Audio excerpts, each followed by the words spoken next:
The breakdown of a toxic marriage begins long before the moment she walks in with bruises. It starts with small cracks, quiet arguments, disappearing affection, long nights of emotional distance. But those cracks eventually grow into deep fractures that no amount of love can repair. In this story, the husband has lived through the slow, painful collapse of everything he once believed their marriage stood for. He has watched loyalty decay into secrecy and devotion turn into deception. Every late night text she hid, every unexplained absence, every cold look that replaced warmth, all of it added weight to a heart already carrying more than it could bear. By the time she openly chose her lover over him, something inside him broke beyond fixing. He didn't shout, didn't plead, didn't fight. He simply realized there was nothing left worth fighting for. Over time, betrayal becomes a kind of poison that numbs the soul. The more he tried to understand her choices, the more he lost himself. He questioned his worth, doubted his value, and wondered what he lacked that her lover provided. But betrayal is never about the betrayed. It reflects the emptiness within the betrayer. Slowly, he learned to detach, not because he stopped caring, but because caring became too painful. The emotional wounds she inflicted turned into scars that no apology could treat. Each time she walked out to meet the other man, she took another piece of what little remained of their marriage. Eventually, the husband stopped waiting for explanations. He stopped expecting honesty. He simply endured the silence, the lies, and the loneliness until endurance became indifference. By the time she returned with bruises, seeking comfort from the man she had emotionally destroyed, the husband had already passed the phase of heartbreak. He had moved into a colder, quieter place where her pain no longer had any connection to him. The woman who once expected him to be her emotional shelter had repeatedly chosen storms instead. Now, arriving with bruises, she finally understood the price of her decisions. But for him, her injury did not awaken sympathy. It awakened the memory of every night he felt emotionally bruised because of her choices. Her physical wounds mirrored the internal wounds he had carried alone for far too long. The moment she asked for help, she unknowingly stepped into the ruins she created. She expected the man she betrayed to still be her protector, as if her choices could be erased by panic or fear. But the husband's laughter was not cruelty. It was the bitter, exhausted reaction of a man who finally realized he owed her nothing. He had already given more chances than she deserved, more patience than she earned, and more love than she appreciated. Her vulnerability no longer stirred compassion because she had spent years destroying the very foundation that compassion rested on. In that moment, the breakdown of their toxic marriage reached its final point. She needed him, but he no longer needed her. And that, more than the bruises themselves, revealed just how completely the bond between them had died. The consequences of her choices began long before she ever walked through the door with bruises. Every decision she made, every lie she told, and every boundary she crossed set her on a path that could only end in pain. She believed she could live two lives, one where she enjoyed the excitement and validation her lover gave her, and another where she returned home expecting the steady, unconditional support of her husband. She thought she could betray without cost, take without giving, and choose temporary thrill over commitment without ever facing the consequences.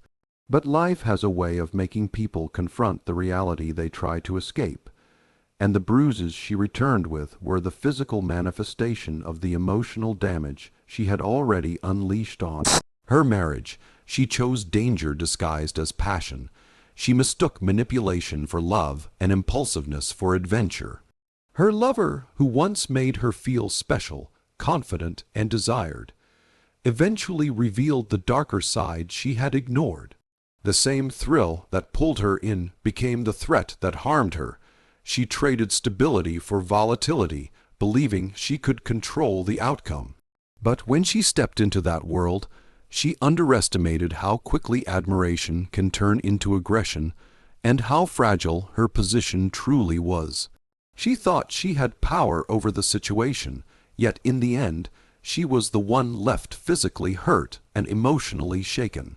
Coming home bruised, she wanted safety, something she had long taken for granted with her husband.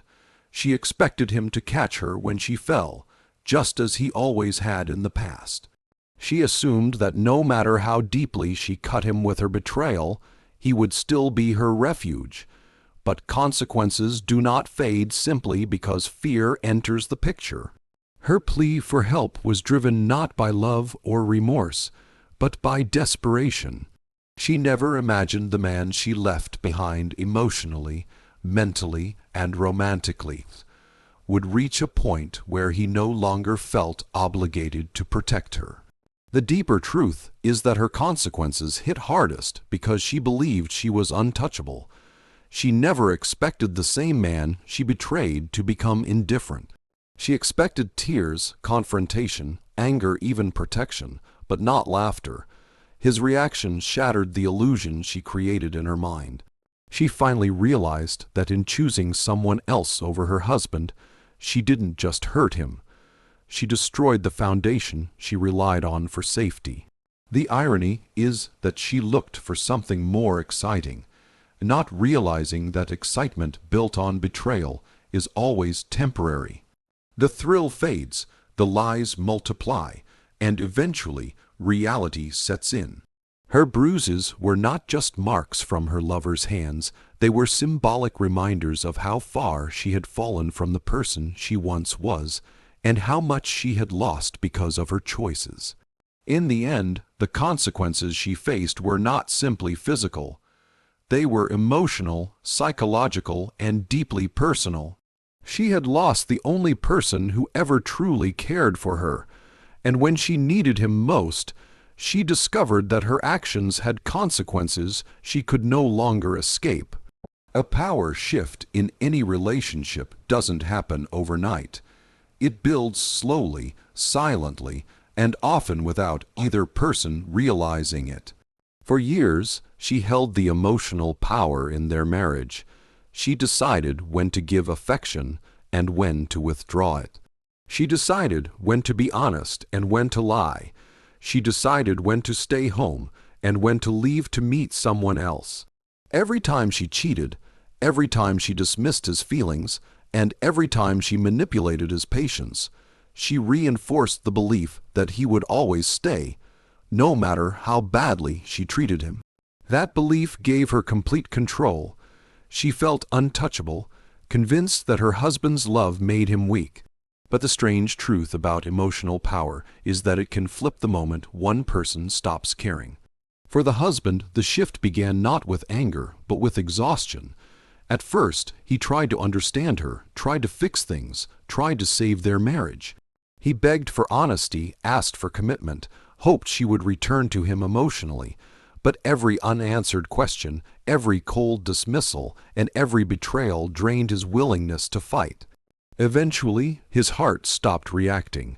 He no longer felt the sting of her lies or the ache of her absence. This emotional numbness wasn't weakness. It was the start of his strength returning. Once a person detaches from someone who repeatedly hurts them, the power they lost naturally comes back to them. By the time she stumbled home with bruises, the shift was complete. She was the vulnerable one now, not him. For the first time, she stood in front of her husband with fear instead of confidence, uncertainty instead of arrogance. All the control she once held vanished in an instant. She wasn't the woman who cheated without guilt. She was a frightened person searching for protection. Meanwhile, he was no longer the desperate man begging for attention. He was calm, detached, and emotionally unreachable. His laughter wasn't cruelty. It was the sound of a man who finally realized he no longer owed her anything. This shift in power was a reversal of roles. She used to be the one who dictated the emotional climate in the house. If she was angry, the house was tense. If she was distant, he suffered silently. If she was cheating, he endured the pain. Now she was at his mercy. Her choices had led her into danger, and she expected him to rescue her the way he always had. But he didn't move. He didn't offer comfort, didn't ask what happened, didn't pretend to care. His indifference cut deeper than any words could. What she didn't understand was that emotional power isn't about dominance. It's about who decides the direction of their connection. When she betrayed him repeatedly, she decided everything. When he emotionally detached from her, he reclaimed control without even trying. His silence was stronger than her excuses. His calmness was louder than her fear. His decision to walk away held more weight than any argument she could make. In that moment, standing bruised while he walked out, she realized the truth she had always avoided. The man she thought would never leave had finally become someone she couldn't influence anymore. And that is the most profound shift of power a broken relationship can ever experience. Emotional detachment can be one of the most devastating forms of response in a relationship, especially when it comes from someone who was once deeply invested. In this story, the husband's choice to walk away rather than react with anger or confrontation is the ultimate assertion of power, control, and self-respect. Over the years, he endured betrayal, lies, and emotional manipulation, hoping that love alone could mend the cracks. But as time passed, he realized that responding to her actions with emotion, whether anger, pleading, or sorrow, only gave her the upper hand. Every argument she provoked, every lie she told, and every betrayal she committed had been a subtle way to maintain control over him. The laughter he shows when she asks for help is not born of cruelty. It is born of release. It is the moment he no longer allows himself to be manipulated, and it is the moment he reclaims his autonomy fully. When she enters the room bruised, vulnerable, and fearful, she expects an immediate reaction, some sign of concern that would place her back under his emotional influence. But he refuses to grant her that power. By choosing emotional detachment, he removes himself from the cycle of manipulation that once bound him. There is a quiet satisfaction in this form of revenge, not because he wants to hurt her physically or publicly humiliate her, but because he refuses to participate in the drama she created. His calm, controlled response communicates more than any argument ever could. He is no longer invested, no longer moved, and no longer willing to be complicit in her chaotic choices. This detachment also communicates a profound truth about boundaries. It demonstrates that love or history alone cannot justify enduring repeated harm. By laughing and walking away, he asserts that his self-respect outweighs her temporary need for comfort. She is confronted not with his rage or his sorrow, but with the reality that he has emotionally separated himself from the toxicity she brought into their lives. Her pleas for help now fall on someone who has already moved past attachment, someone whose investment in her life ended the moment she chose betrayal over commitment. Furthermore, his detachment serves as an internal reckoning for her. It forces her to confront the consequences of her own decisions. The man she expected to rescue her is no longer available, not because he is cruel, but because he is finally free. She cannot manipulate his emotions, cannot elicit a response, and cannot control him the way she used to. The power she wielded for years is gone, replaced by an impenetrable wall of self-preservation. Ultimately, this form of emotional detachment is the ultimate act of agency. It allows the husband to maintain his dignity, protect his mental health, and reclaim authority over his own life. Walking away in this context is far more powerful than confrontation or revenge. It is a silent declaration that he will no longer be subjected to harm, and it ensures that the consequences of betrayal are fully realized by the one who inflicted them. Through this act, he transforms his suffering into empowerment, proving that sometimes the strongest response is not in action, but in intentional inaction. The beginning of a new chapter often comes quietly, marked not by dramatic declarations but by decisive actions that signal a shift in one's life. In this story, the husband's decision to walk away from his wife at the moment she needs him most marks the start of a transformative journey, one that allows him to reclaim his sense of self and finally break free from the toxic cycle that had defined their marriage for years. For a long time, his life was dictated by her choices, her betrayals, and her manipulations. He bent, endured, and tolerated in hopes that love could repair what she repeatedly broke.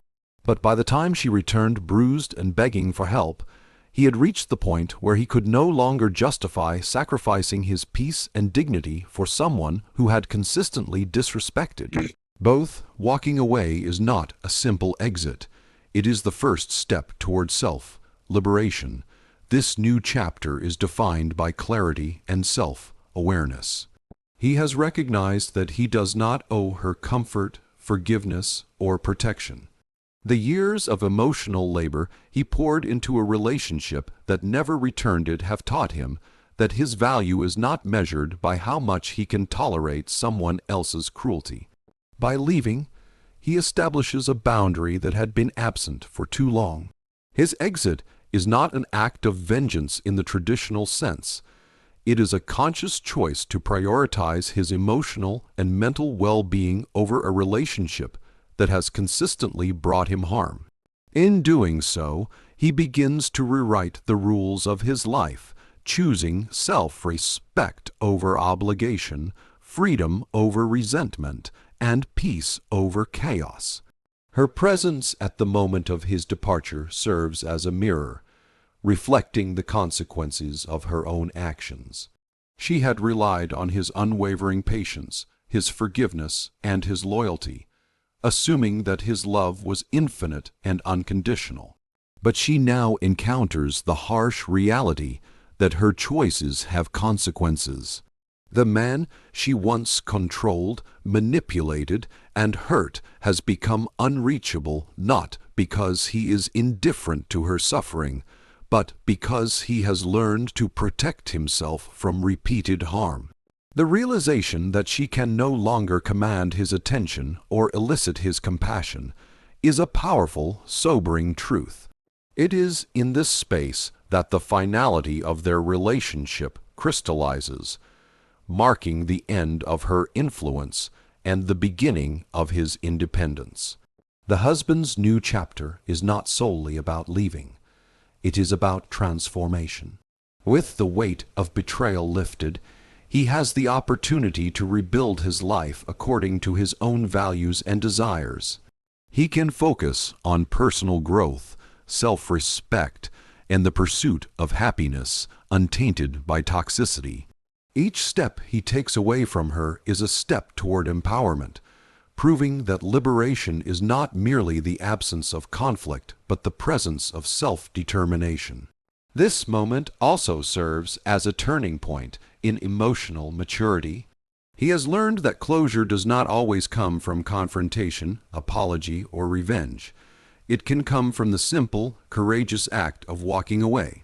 By refusing to re-engage with the drama, he sets a precedent for how he will allow himself to be treated in the future, ensuring that his peace is no longer negotiable. In this way, the end of one chapter becomes the unmistakable beginning of another, one defined by autonomy, dignity, and the quiet power of choosing oneself above all else.